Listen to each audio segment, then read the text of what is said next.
کہ نماز جماعت سے نہیں پڑھتے۔ دوسرا معنی یہ ہے کہ جو ہمارے معاشرے کے اندر مشہور ہے کہ جب مغرب ہونے والی ہوتی ہے 2-3 منٹ پہلے آتے ہیں اور 1 منٹ میں 4 رکعتیں پڑھ کے فرار۔ یہ ہمارے معاشرے میں یہی ہوتا ہے، 3 منٹ مغرب میں ہوتے ہیں، 1 منٹ میں 4 رکعتیں پڑھ کے فرار۔ کیا اللہ پر احسان کر رہے ہو؟ اللہ پر احسان کرنے کے لیے ایسے لوگ آتے ہیں، اللہ پر کیا احسان کرو گے؟ اللہ کے کروڑوں تم پر احسان ہے۔ اللہ تو تمہیں کہتا ہے کہ عصر کی نماز جماعت کے ساتھ پڑھو، 10 منٹ لگے، 7-8 منٹ لگے، کتنا ٹائم لگتا ہے؟ قال اللہ تبارک و تعالی فی محکم تنزیلہ وہو اصدق القائلین یا ایہا الذین آمنوا اذا قمتم الى الصلاة فاغسلوا وجوہکم وایدیکم الى المرافق وامسحوا برؤوسکم وارجلکم الى الکعبین وقال النبی صلی اللہ علیہ وسلم صلوا کما رأیتمونی اصلی۔ مختصر حمد و ثنا درود و سلام کے بعد معزز سامعین، برادران اسلام، واجب الاحترام دوستوں، بزرگوں، بھائیوں، بہنوں، رسول اللہ صلی اللہ علیہ وسلم کا فرمان کہ نماز اسی طرح پڑھو جس طرح مجھے دیکھتے ہو۔ اور آپ کو کس نے دیکھا؟ ہم نے اپنی آنکھوں سے نہیں دیکھا، لیکن صحابہ اکرام نے اپنی آنکھوں سے دیکھا، آپ سے سیکھا، آپ کی زندگی کے اندر عمل بھی کیا، عمل کر کے بھی دکھایا، آپ نے ان کی تصدیق بھی کی۔ اور پھر آپ نے یہ بھی فرمایا کہ علیکم بسنتی و سنت الخلفاء الراشدین المہدیین، کہ تم پر میرا طریقہ اور میرے خلفاء کا طریقہ یہ لازم ہے۔ یعنی خلفاء کرام کی طریقے کی ضمانت دینے والے محمد صلی اللہ علیہ وسلم ہیں، کہ آپ نے یہ ضمانت دے دی کہ میرے خلفاء بھی میرے ہی طریقے پر ہوں گے، اس لیے فرمایا کہ ان کی بھی اتباع کرنا، ان کا طریقہ بھی درست ہی طریقہ ہے، اسی لیے ان کی اتباع کا حکم دیا۔ تو معلوم ہوا کہ نماز ایسی پڑھنی ہے جیسی اللہ کے رسول صلی اللہ علیہ وسلم نے پڑھی ہے، پڑھ کر دکھائی ہے۔ پچھلے جمعے کے اندر ہم نے بیان کیا تھا، میں یہ کہہ رہا تھا کہ میں آپ کے سامنے اپنی نماز بیان کر رہا ہوں، میں کسی کو غلط نہیں کہتا، وہ اس لیے کہ جب میں اپنی نماز بیان کروں گا تو آپ موازنہ کر دینا کہ آپ کی نماز قرآن کے حدیث کے مطابق ہے یا میری نماز۔ اور میں اگر امام ہوں تو آپ کو اطمینان ہونا چاہیے کہ ہمارا امام جو ہے صحیح پڑھتا ہے، کیونکہ اس کے پاس دلائل موجود ہے کتاب و سنت کے، اس کے مطابق ہی وہ بیان کرتا ہے، اسی کے مطابق پڑھتا ہے۔ تو آپ کا اطمینان اور آپ کا سکون نماز میں دوبالا ہو جائے گا جب آپ کو یہ اطمینان ہو جائے کہ ہمارا امام صحیح نماز پڑھ رہا ہے۔ تو پچھلے جمعے کو کافی باتیں ذکر ہو چکی تھی نماز کے حوالے سے، ہم پھر وہیں سے شروع کرتے ہیں کہ نماز میں ہاتھ باندھنے کا محل کہاں ہے؟ ہاتھ سینے پر باندھے جاتے ہیں، اور یہی محل احادیث سے ثابت ہے، صحیح احادیث سے روایت میں نے بیان کی تھی۔ اور پھر ایک میں نے قول بھی آپ کے سامنے رکھا تھا علامہ سندھی رحمہ اللہ کا، جو حنفی مکتبہ فکر سے تعلق رکھتے تھے اور بہت ہی معتدل اعتدال پسند تھے۔ کبھی انہوں نے ایسا نہیں کہا کہ حدیث آ گئی تو میرا مسلک اس کے خلاف ہے، میں حدیث کو چھوڑ دیتا ہوں، کبھی ایسا نہیں کیا۔ سیاستہ کی احادیث کے اندر ان کے حاشیے لکھے ہوئے ہیں، حاشیے، یعنی اتنے بڑے محدث سے، انہوں نے فرماتے ان لوضع الایدی علی الصدور فی الصلاۃ اصلا اصیلا ودلیلا جلیا کیف یستنکف المسلم اما ثبت عن رسول اللہ صلی اللہ علیہ وسلم۔ کہتے ہیں کہ جو سینے پر ہاتھ باندھنے والی روایات ہیں یہ اصلاً اصیلہ ہے، یعنی بالکل اصل جو ہے سند موجود ہے، صحیح روایت ثابت ہے، اصل یہی طریقہ ہے۔ وہ دلیلاً جلیاً، اور کہتے ہیں کہ اس کے دلائل بھی بالکل واضح ہیں، ڈھکے چھپے نہیں ہیں۔ صحیح ابن خزیمہ کے اندر حدیث ہے، دیگر کتابوں کے اندر احادیث ہے کہ واضح طور پر پتہ چلتا ہے کہ آپ کا طریقہ کار یہ تھا۔ پھر فرماتے ہیں کیسے ہو سکتا ہے، کیف یستنکف المسلمون، کیسے ہو سکتا ہے کہ ایک مسلمان وہ اس چیز سے منہ موڑے، اس سے حیا محسوس کرے جو کام اللہ کے رسول نے کیا ہے، جو آپ صلی اللہ علیہ وسلم نے کیا ہے، اس سے کیسے ایک مسلمان مومن مڑ سکتا ہے، اپنی مرضی کیسے چلا سکتا ہے۔ پھر آگے فرماتے ہیں لا یؤمن احدکم حتی یکون ہواہ تبعا لما جئت، کہ اس پیغمبر کی بات جس پیغمبر نے کہا کہ اس وقت تک کوئی مومن نہیں ہو سکتا جب تک وہ اپنی ہر خواہش میری تابع داری کے مطابق نہ بنا دے۔ اس کی کوئی خواہش آئی، اس کو پتہ چلا کہ یہ حدیث کے مطابق نہیں ہے تو اپنی خواہش کو چھوڑ دے اور حدیث پر آ جائے۔ یہ کون بیان کر رہے ہیں؟ امام سندھی، جن کو بڑے معروف ہے امام سندھی کے نام سے، ان کا یہ قول میں نے بیان کیا۔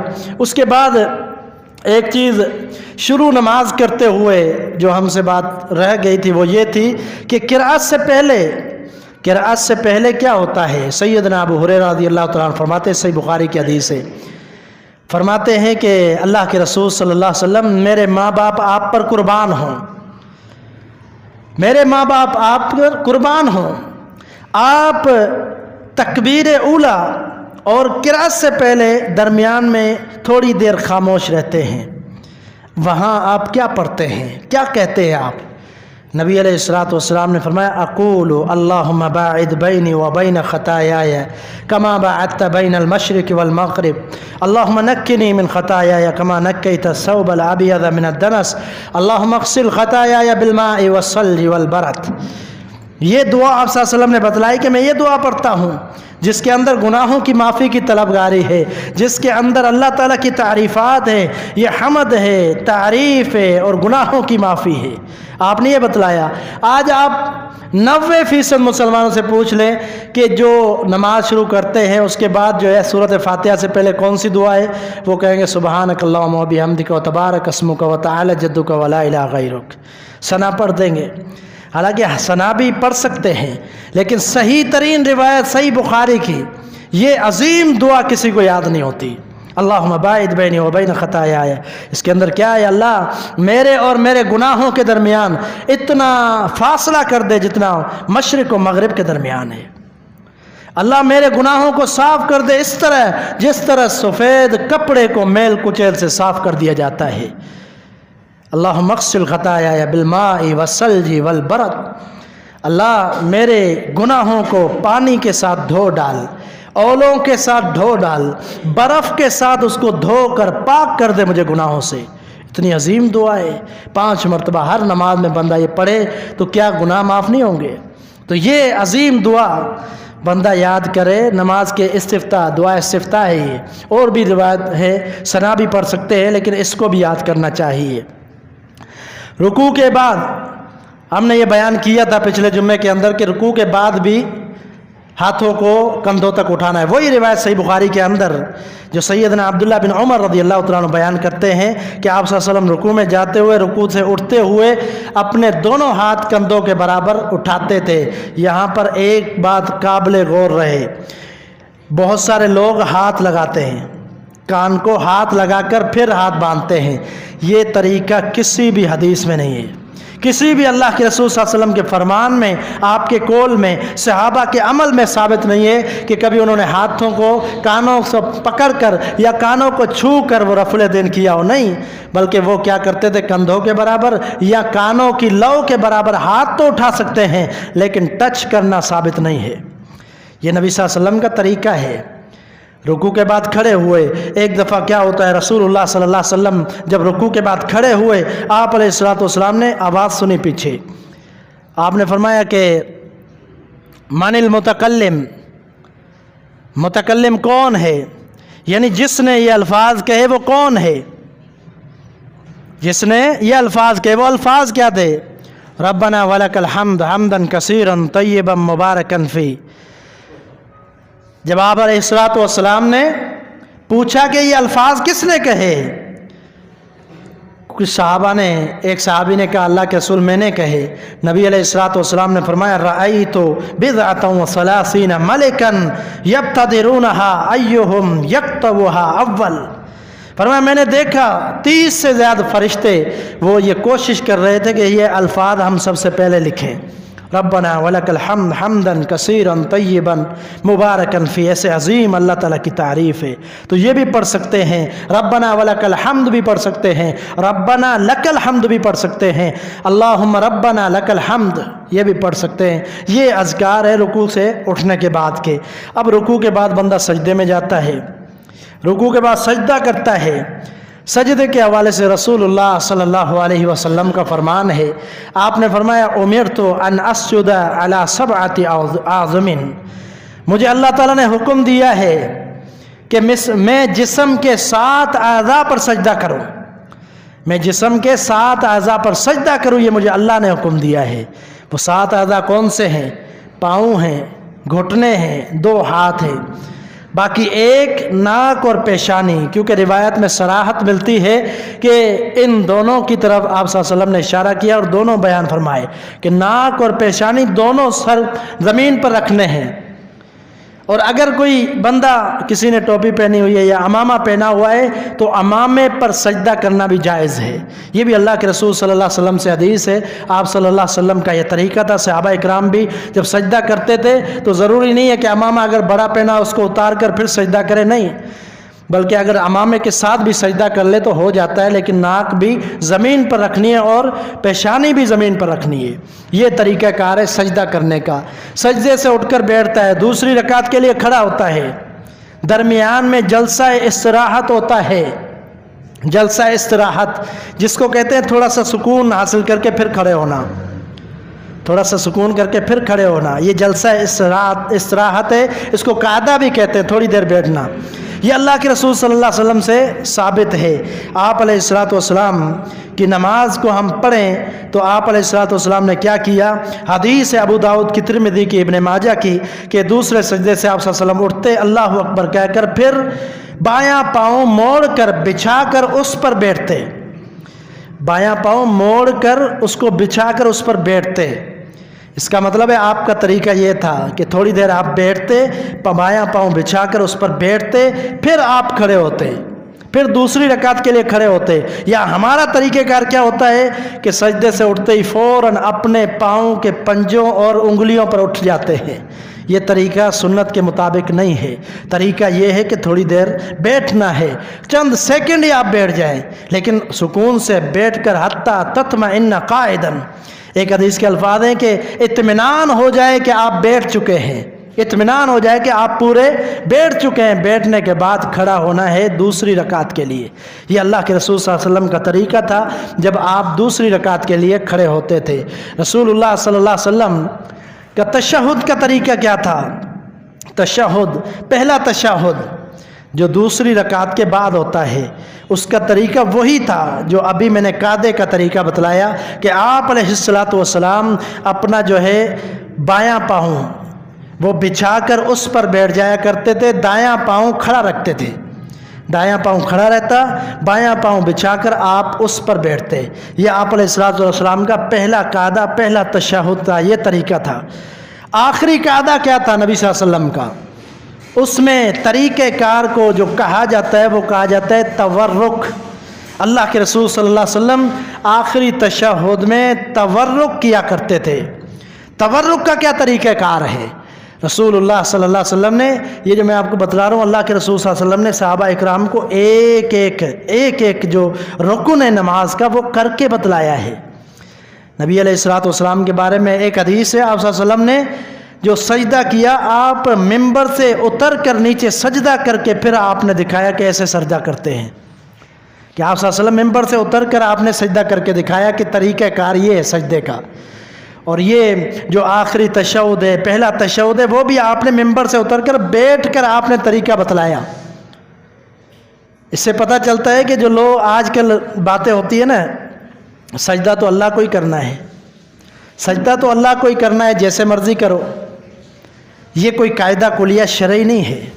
بہت سارے ساتھی یہ کہتے ہیں کہ سجدہ تو اللہ کو کرنا ہے، جہاں مرضی کرو، جیسے مرضی کرو۔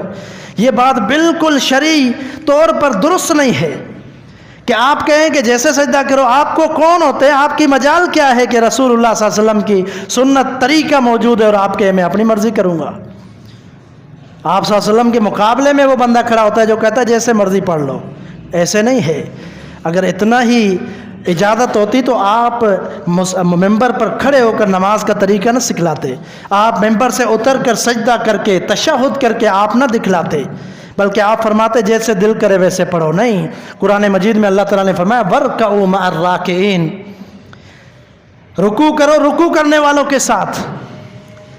نماز کا جو اللہ تعالیٰ نے قرآن مجید میں حکم دیا ہے، اس میں جو طریقہ کار ہے وہ اللہ کے رسول کی احادیث کو دیکھ کر اس کے مطابق طریقہ کار اختیار کرنا ہے۔ میں کہوں میری نماز صحیح ہے، دوسرا کہ میری نماز صحیح ہے، تیسرا کہ میری نماز صحیح ہے۔ صحیح وہی نماز ہے کہ جو کتاب و سنت سے ثابت ہے۔ کوئی اپنی مرضی سے سجدہ اپنی مرضی کا نہیں کرے گا، کیونکہ شریعت اجازت نہیں دیتی۔ اللہ کے رسول نے طریقہ بتلایا ہے، ہر عبادت کا طریقہ محمد صلی اللہ علیہ وسلم سے ثابت ہے۔ آپ نے کتنی بار وہ حدیث سنی ہے کہ رسول اللہ صلی اللہ علیہ وسلم عید نماز پڑھنے کے بعد جا رہے، آپ نے خون دیکھا، آپ نے پوچھا کہ یہ کس نے کیا ہے، بتلایا گیا فلاں صحابی نے قربانی کی ہے۔ آپ نے فرمایا یہ طریقہ کار نہیں ہے، اس کی قربانی نہیں ہوئی کیونکہ اس نے نماز عید سے پہلے قربانی کر دی، حالانکہ اس نے نیت قربانی کی تھی، قربانی کی تھی۔ آپ نے یہ کیوں فرمایا؟ اس لیے فرمایا کہ قربانی کرنا یہ بہت بڑی عبادت ہے، ہر عبادت کا طریقہ کار محمد صلی اللہ علیہ وسلم سے ثابت ہونا چاہیے۔ نماز تو بہت بڑی عبادت ہے، ہر طریقہ، ہر نماز کا طریقہ یا کوئی بھی عبادت اللہ کے رسول سے ثابت ہونی چاہیے۔ نبی علیہ السلام کو بتلایا گیا ایک شخص کے بارے میں کہ یہ ہمیشہ روزے رکھتا ہے، آپ نے فرمایا لا صام من صام الابد، جس نے ہمیشہ روزہ رکھا اس کا کوئی روزہ قبول نہیں ہوتا، اس کا روزہ ہے ہی نہیں۔ کیوں؟ کیونکہ آپ صلی اللہ علیہ وسلم کا طریقہ کیا ہے؟ آپ نفلی روزے بھی رکھتے تھے، آپ افطار بھی کرتے تھے، آپ فرضی روزے بھی رکھتے تھے۔ طریقہ کار محمد صلی اللہ علیہ وسلم سے ثابت ہے۔ اگر بندہ اپنی مرضی سے روزے رکھنے لگ جائے اور اپنی مرضی سے اس کو ثواب سمجھ لے، وہ ثواب نہیں ہوتا بلکہ وہ اس کی طرف سے خطا ہوتی ہے۔ تو اتباع یہی ہے، اطاعت یہی ہے، اتباع تبعن سے، تبعن سے۔ تبعن کس کو کہتے ہیں؟ گائے کا چھوٹا بچہ ہوتا ہے اس کو کہتے ہیں تبعن، تبعن گائے کا چھوٹا بچہ۔ وہ کیا کرتا ہے؟ گائے کا چھوٹا بچہ ماں کے پیچھے ہوتا ہے، جیسے ماں کرتی ہے ویسے کرتا ہے۔ اتباع کا لفظ بھی اسی سے ہے کہ اتباع ایسے کرنی ہے، اطاعت ایسے کرنی ہے، فرما برداری ایسے کرنی ہے کہ آپ کا کوئی قدم پیغمبر کے طریقے کے بغیر نہ اٹھنا چاہیے۔ جو آپ کا طریقہ ہے اسی کے مطابق آپ کو چلنا، یہی اتباع ہے، یہی آپ صلی اللہ علیہ وسلم کی تابعداری ہے۔ نماز کتنا عظیم اہم کام ہے، اگر آپ سنت کے مطابق نہیں پڑھتے، آپ کے طریقے کے مطابق نہیں پڑھتے، تو پھر کتاب و سنت نے سینکڑوں دلائل ہیں کہ آپ کی نماز کا کوئی فائدہ نہیں ہے۔ ایک ساتھی کو دیکھا نماز پڑھتے ہوئے، اس نے بلایا، کہا کب سے یہ نماز پڑھ رہے ہو؟ اس نے کہا کہ غالباً 40 سال سے یہ نماز پڑھ رہا ہوں۔ کہا کہ اگر یہ 40 سالوں پر نماز پڑھ رہے ہو، اگر یہ پڑھتے پڑھتے موت آ جاتی، یہ تو طریقہ ہی صحیح نہیں ہے آپ کا۔ یہ کون فرما رہا ہے؟ صحابی رسول، غالباً حذیفہ بن یمان رضی اللہ تعالیٰ عنہ، صحابی رسول۔ وہ دوسرے کو نصیحت کر رہے ہیں کہ یہ طریقہ صحیح نہیں ہے، ہر طریقہ پیغمبر کے طریقے کے مطابق ہونا چاہیے۔ نماز کے اندر قیام کس نے سکھایا؟ اللہ کے رسول نے۔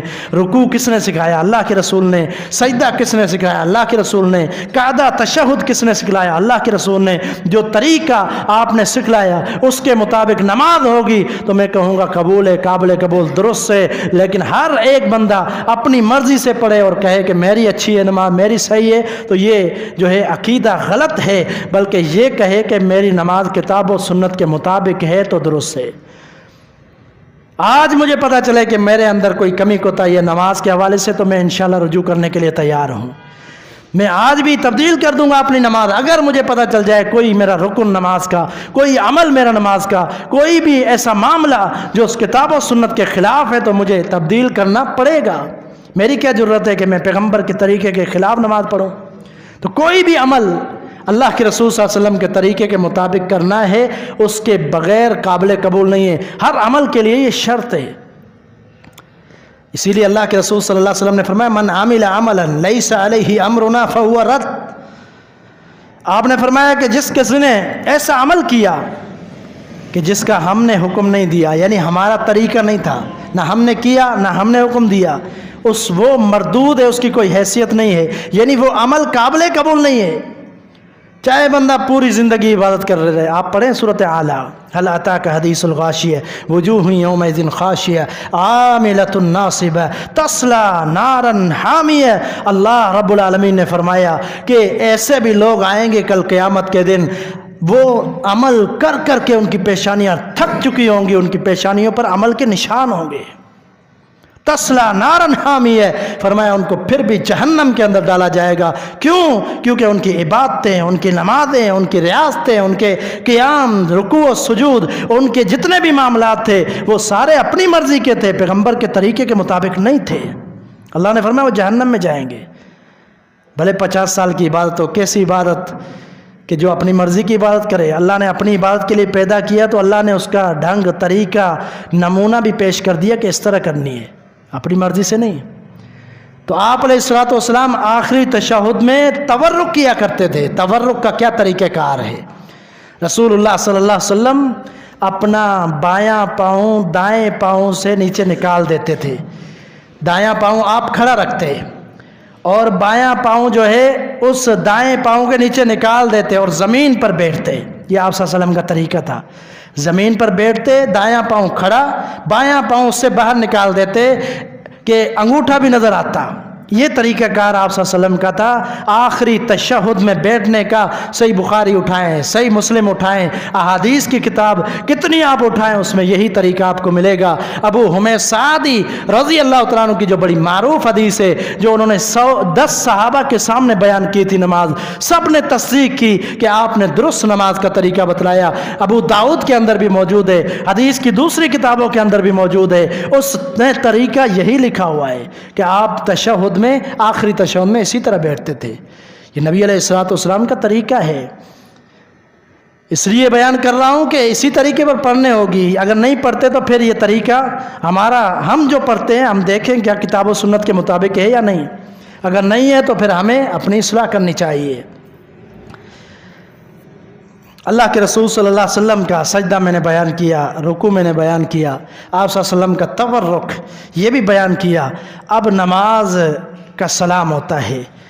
تحریمها التکبیر، نماز کی ابتدا تکبیر سے ہوتی ہے، اللہ اکبر سے، اور نماز کی اختتام، انتہا التسلیم، حدیث کے الفاظ ہیں کہ تسلیم سے ہوتی ہے. ابو داؤد کی حدیث ہے کہ السلام علیکم ورحمۃ اللہ. یہ روایت جو ایک حدیث میں یہ بھی آتا ہے السلام علیکم ورحمۃ اللہ وبرکاتہ، یہ الفاظ بھی ہیں. اس لیے بہت سارے محدثین علماء اکرام یہ پڑھتے ہیں. عام طور پر جو ہے امام کہتا ہے السلام علیکم ورحمۃ اللہ، السلام علیکم ورحمۃ اللہ، لیکن اگر وبرکاتہ کا اضافہ کیا جائے تو یہ بھی سنن کے اندر احادیث موجود ہیں. ہلکی آواز میں وبرکاتہ کہہ لیں، یہ بھی طریقہ حدیث میں ثابت ہے کہ یہ بھی کر سکتے ہیں، لیکن عام طور پر یہ بھی درست ہے السلام علیکم ورحمۃ اللہ، یہ بھی کافی ہے، یہ بھی حدیث سے ثابت ہے. تو یہ سلام کا طریقہ ہے. اس کے بعد نماز، یہ نماز کا طریقہ میں نے بتلایا انفرادی طور پر. اگر کوئی بندہ نماز پڑھتا ہے تو یہ طریقہ ہے نماز پڑھنے کا. اب آتے ہیں نماز جماعت کی طرف. جماعت کی نماز کی بڑی اہمیت ہے، بڑی اہمیت. رسول اللہ صلی اللہ علیہ وسلم نے ایک نابینا صحابی اجازت لینے گیا تھا، اتبان بن مالک غالباً ان کا نام ہے. کہتے ہیں اللہ کے رسول صلی اللہ علیہ وسلم راستے میں کیا ہوتے ہیں؟ پتھر ہوتے ہیں، کھڈے ہوتے ہیں، مشکلات ہوتی ہیں مسجد کی طرف آنے میں. اللہ کے رسول کوئی میری جگہ گھر میں مختص کر لے، یعنی آپ افتتاح کریں میں وہاں پر نماز پڑھا کروں. نبی علیہ الصلوۃ والسلام نے سوال کیا اس سے. آپ نے فرمایا اذان کی آواز سنتے ہو؟ اس نے کہا ہاں اللہ کے رسول اذان تو سنتا ہوں. آپ نے فرمایا پھر چھٹی نہیں ہے، مسجد میں آ کر پڑھنی پڑے گی. کتنی بڑی بات ہے. ایک نابینا صحابی اجازت مانگ رہا ہے، آپ نے اجازت نہیں دی. اس قدر سخت معاملہ ہے.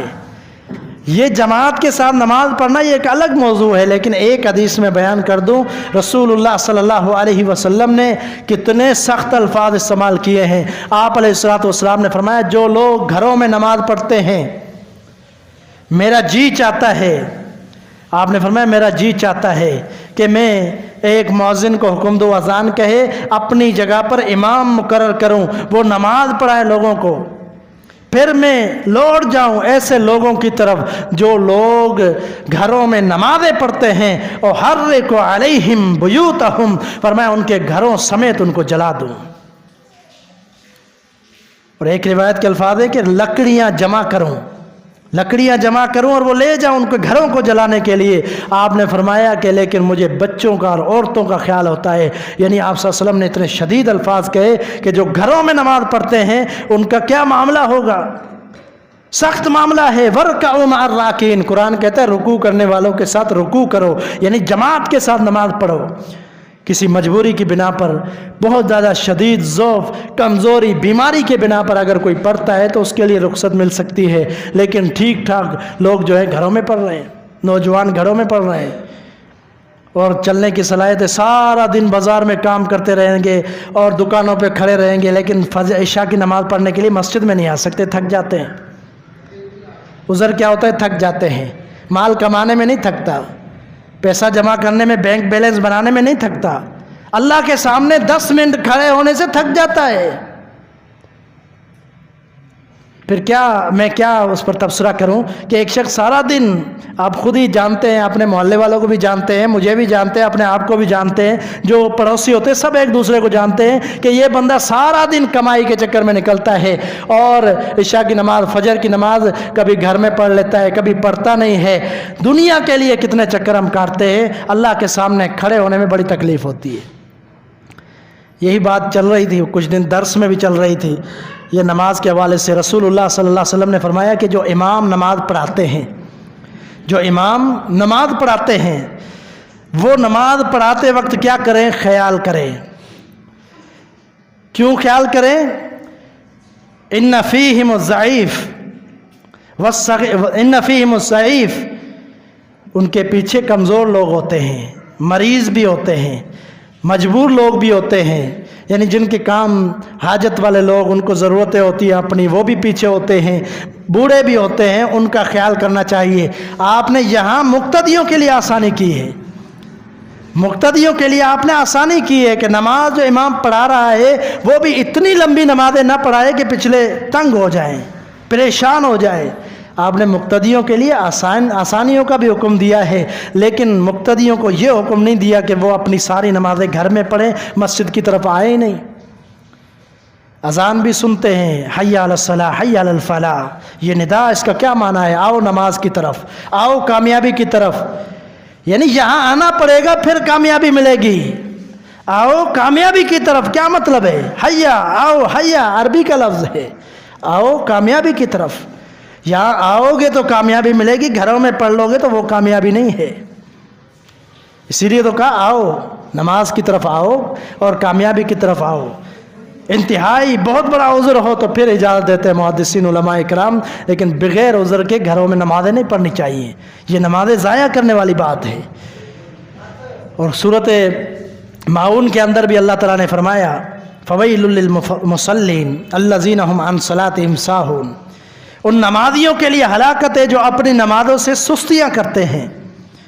سستیوں کا سب سے بڑا معنی یہی ہے کہ جماعت سے نہیں پڑھتے، سب سے بڑا معنی اگر سمجھا جائے یہی بنتا ہے کہ نماز جماعت سے نہیں پڑھتے۔ دوسرا معنی یہ ہے کہ جو ہمارے معاشرے کے اندر مشہور ہے کہ جب مغرب ہونے والی ہوتی ہے 2-3 منٹ پہلے آتے ہیں اور 1 منٹ میں 4 رکعتیں پڑھ کے فرار۔ یہ ہمارے معاشرے میں یہی ہوتا ہے، 3 منٹ مغرب میں ہوتے ہیں، 1 منٹ میں 4 رکعتیں پڑھ کے فرار۔ کیا اللہ پر احسان کر رہے ہو؟ اللہ پر احسان کرنے کے لیے ایسے لوگ آتے ہیں، اللہ پر کیا احسان کرو گے؟ اللہ کے کروڑوں تم پر احسان ہے۔ اللہ تو تمہیں کہتا ہے کہ عصر کی نماز جماعت کے ساتھ پڑھو، 10 منٹ لگے، 7-8 منٹ لگے، کتنا ٹائم لگتا ہے؟ اور تم لوگ کہتے ہو اللہ یہ تو بہت مشکل ہے، ہم نے 1-2 منٹ میں ساری 4 رکعتیں پڑھنی، ہمیں کام بہت ہیں۔ یعنی اللہ کی عبادت کے لیے ٹائم نہیں ہے۔ کئی دفعہ میں حدیث بیان کر چکا ہوں، یہ حدیث